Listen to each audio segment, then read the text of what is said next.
Listen in, B2B marketers. If you want better results on LinkedIn, it's time to get more salesy. Yes, you heard me right, more salesy. And in today's episode, I'm going to give you 3 great reasons exactly why. G'day everyone, it is Coach Michelle J. Raymond, and welcome back, listeners. I hope you're having an awesome week. And we're going to do a bit of a deep dive into all things selling in this episode, and it's something that I'm absolutely passionate about, and a question that often gets raised, especially in posts around the place: who's better at LinkedIn?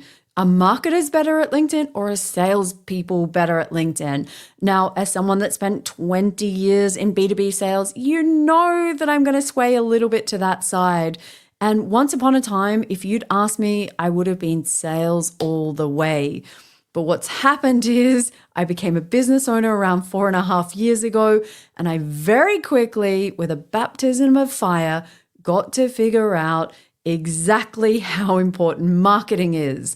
And because I work with B2B marketers predominantly, I've realized that the words that come out from them so often when I'm coaching and training them are, "Oh no, Michelle, we don't want to be too salesy." And I'm like, no, you can't say that. But what I know that you actually mean is you don't want to be like those people that just connect and pitch for no real reason. It's a numbers game, spray and pray, all of those kind of analogies. I understand that you probably don't want to do that. And I don't want you to do that either. That's not what we're talking about in today's episode. Hang in with me, because the 3 lessons I'm going to share from my experience are really going to help you generate more engagement, get better reach, and ultimately generate opportunities for your business. No matter whether you're running the company page or helping people within the business create their personal brand, there's something for everyone in this. I am passionate about sales. I love it because I have a brilliant context that keeps me going every single day. And if you don't have a context for how selling can be fun or why you could be passionate about selling, I want you to steal mine until you come up with your own. And my context for selling is I love it because it's just problem solving and helping people. The more you do of both, the more the leads and opportunities and revenue takes care of itself. So problem solving, helping people. That's all sales is to me. And that's the context that we're going to go into today's conversation. So now we're just going to have a quick word from our podcast sponsors, Metrical, before we jump into the greatest 3 lessons that I can give you from my 20 years in B2B sales that are going to help B2B marketers with their everyday jobs. Today, listeners, I want to talk about Metrical Premium. And if you don't already know what Metrical is, it's your all-in-one social media management platform that I personally use for my business, and I think it's a must-have tool in the marketing space. And while they do have a free forever plan, their upgraded plans unlock valuable features so you can grow your online presence for yourself, your clients, or even your business. I love that with Metrical, I can manage my LinkedIn pages and other social media channels in one single place. You can choose from their starter, advanced, or enterprise plans. And no matter your knowledge or skill, there is a plan for everybody. Some of the amazing premium features that are available across plans are LinkedIn connection, management of multiple brands. You can analyze up to 100 competitors. There are customizable links for any of your social media bios, downloadable reports that you can automate monthly, a hashtag search engine for Instagram and TikTok. You can assign team member roles, client access, and approval workflow, integration with Data Studio for further analysis, and much more. Create your free account today and upgrade to a premium plan while you're at it. Use code Michelle30 for 30 days free of any premium plan. Test out the program and become a Metricooler just like me. And of course, all of the details will be in the show notes. So if you're trying to build a community, build up engagement, get more reach, these kinds of things, this is really going to help you.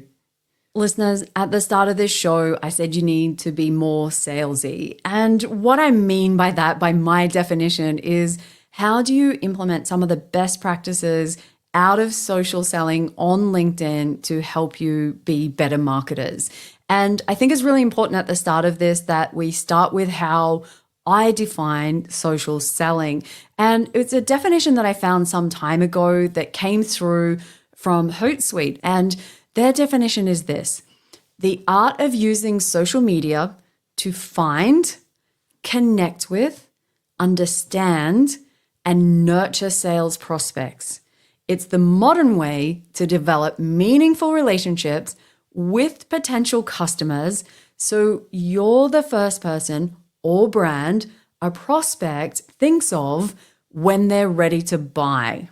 This can be done by employees that you work with, marketers running company pages, and everyone in between. I've said it once, I've said it a billion times. LinkedIn really is a team sport if you want to reap the benefits of that effort. The reason that I share that definition that I love so much up front is that for me is what we're really trying to do. How do we find the right people? How do we connect with them?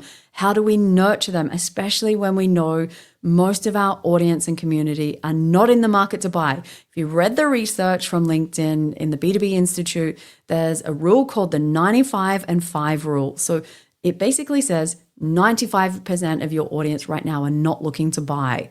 It's the 5% that are, but you know what? It's too late. They already had their shortlist. They'd already been following along people's content and have probably got a list of 2 or 3 potentials that they're looking to buy from. You don't want to wait until it's at that point because it's too late. You've already missed out. Listeners, I know you're driven to be the best marketers that generate results for your business. I'm going to share my first sales lesson with you that I think will make marketers better at LinkedIn to help drive these business goals and help you achieve your KPIs. And the first one is know thy customer. And thy customer is not just a persona. What I discovered when I was selling, and I had a career of 20 years across all kinds of industries and worked with all types of different sizes of customers, from small family-owned businesses to billion-dollar companies and everywhere in between. But the valuable lesson that I learned from being an account manager and going out and visiting sites is that you never really know who's involved in that buying decision. And they're not just a persona. It's not just one person. So you might have a persona that you think that you're creating that content for, but always keep in mind who else will be involved in that buying decision.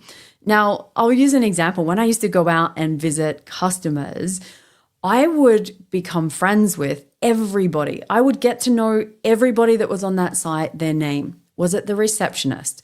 Was it the warehouse manager? Was it the accounts person? Was it the research and development person? The sales team? And of course, my target audience was the buyer. But by becoming close to everybody in the business that I could, I got to understand how the business worked, who was involved in decisions, and quite often buyers are trained to not give away information. They don't want to tell you anything, but you'd be amazed at what you can find out from other people who aren't so strictly involved in processes like that. You might also discover relationships within the business that you didn't know existed, and these can be important, and it can also drive what kind of content that you're creating. The thing that I would say to most people is when you're connecting with people on LinkedIn, don't just zero in on just the one buyer. Connect with as many people as you can at that target business. And you will be surprised and pleasantly surprised just exactly what comes out of this. Now, the people that use automation tools, they're the ones that just pick, oh, that's the head of purchasing. That's the only person. Or I'm going to target all the CEOs because I think they're the decision makers.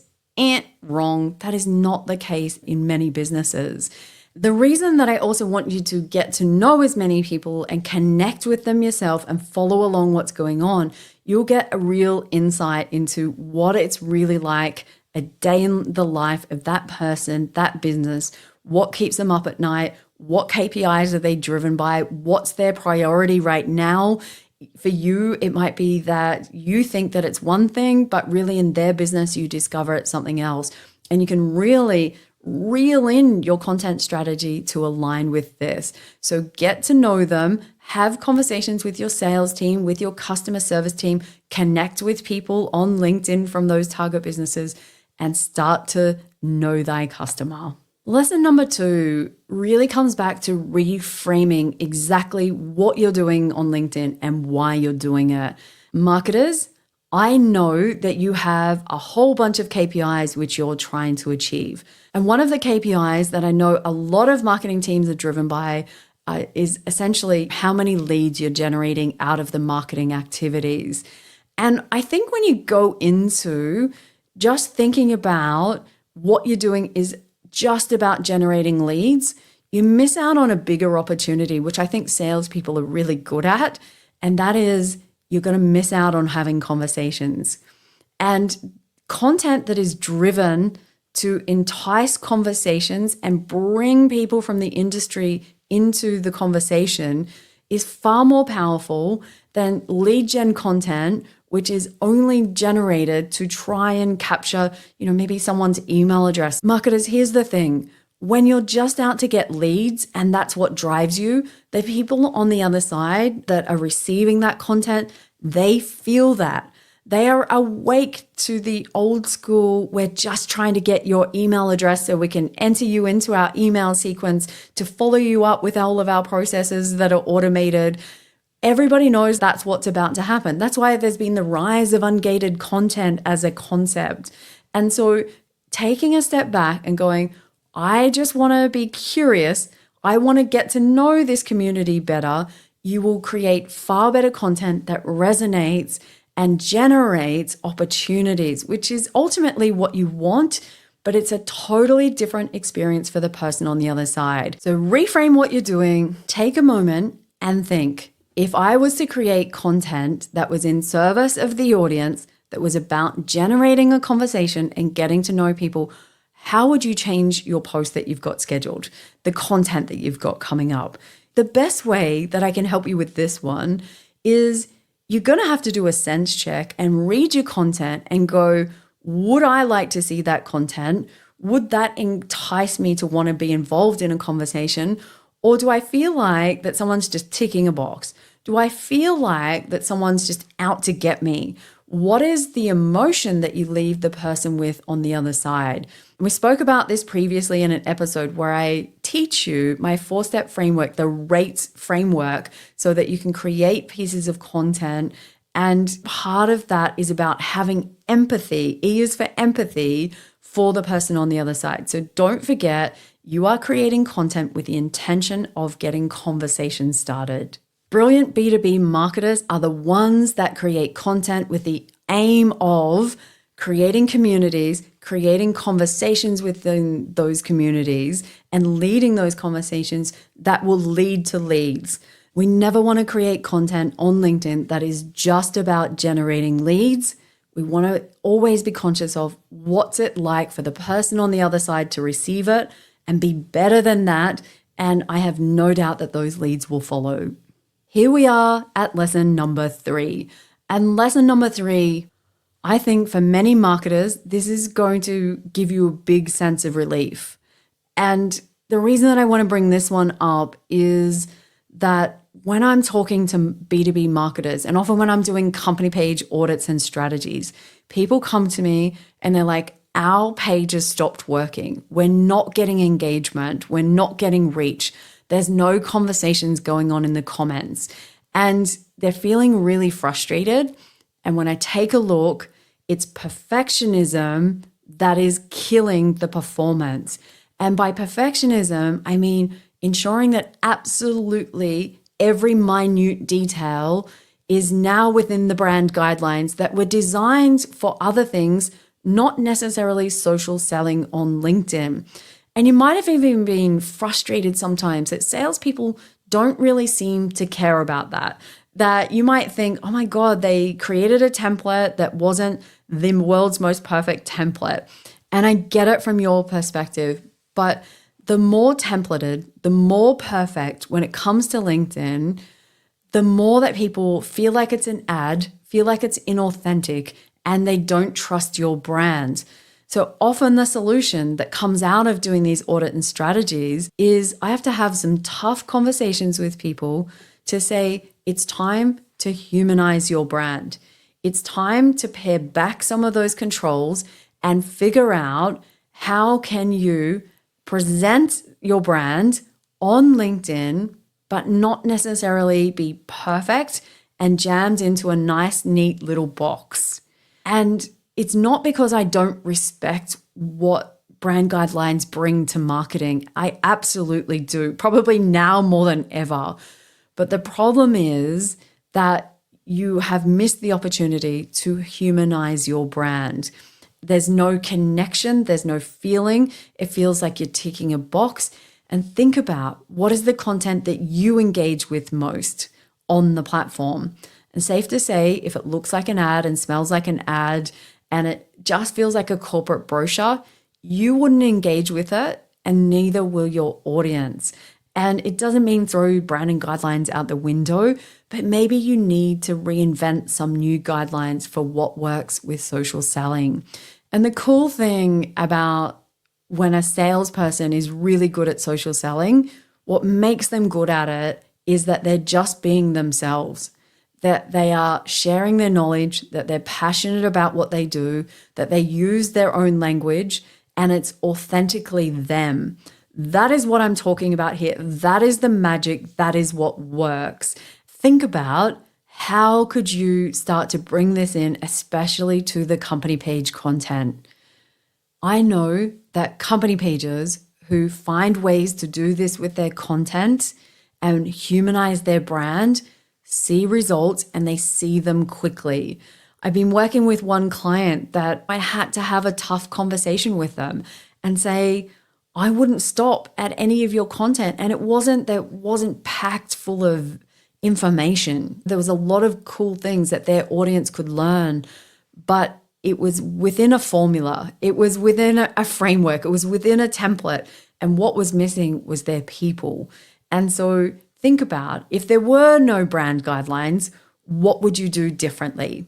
And have some fun and experiment with that, and maybe set up what are the new guidelines that would work for your brand on socials, especially on LinkedIn. Shout out to all the B2B marketers that have made it this far in today's episode, because I know it comes across maybe as some tough love, but the thing is, I think that it's time that instead of saying sales are better or marketing's better, that we learn from both sides and bring it together. What I know to be true is that when you bring the best of sales and the best of marketing together, then that is how you crush LinkedIn. That is how you smash your results. And that means getting people in the room, having conversations and learning from each other, listening to each other, asking more questions, being more curious. And listeners, I hope that you, after this episode, go and organize a meeting with those other teams. Go and listen in on some calls. Do some customer visits if you can. Speak to customer service. They also have interactions which you can take that back and create far better content, far better campaigns. And this is how you get results on LinkedIn. Marketers, I hope you've enjoyed today's episode. Until next week, cheers.